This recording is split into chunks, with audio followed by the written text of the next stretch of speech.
friends, I brought you to my treehouse to read you one of my favorite books, Giraffes Can't Dance. Gerald was a tall giraffe whose neck was long and slim. His knees were awfully crooked and his legs were rather thin. He was very good at standing still and munching shoots off trees. But when he tried to run around, he buckled at the knees.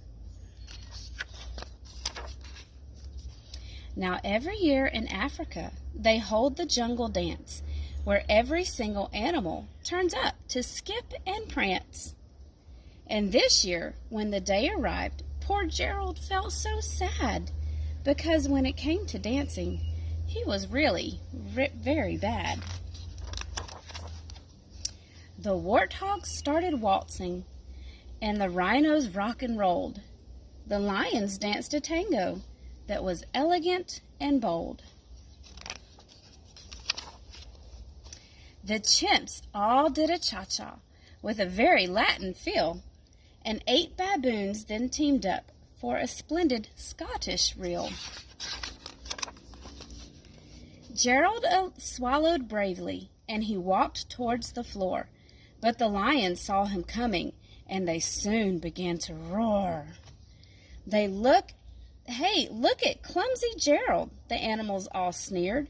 Giraffes can't dance, you silly fool. Oh, Gerald, you're so weird.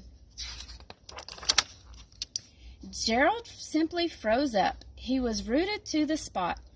They're right, he thought. I'm useless. Oh, I feel like such a clot. So he crept off from the dance floor, and he started walking home. He never felt so sad before, so sad and so alone.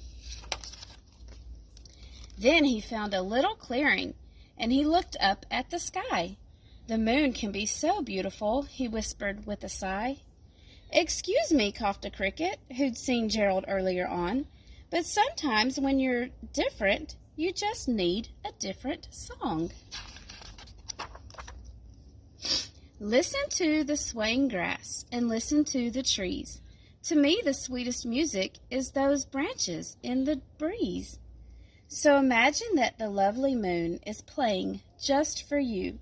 Everything makes music if you really want it to. With that, the cricket smiled and picked up his violin. And Gerald felt his body do the most amazing thing. His hooves started shuffling, making circles on the ground.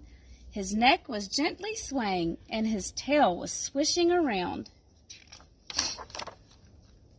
He threw his legs out sideways, and he swung them everywhere.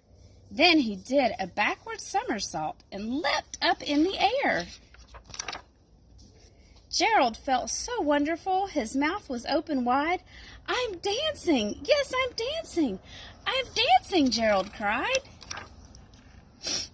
Then one by one, each animal who'd been there at the dance arrived while Gerald boogied on and watched, quite entranced. They shouted, It's a miracle! We must be in a dream. Gerald's the best dancer that we have ever seen. How did you learn to dance like that? Please, Gerald, tell us how. But Gerald simply twirled around and finished with a bow. Then he raised his head and looked up at the moon and stars above.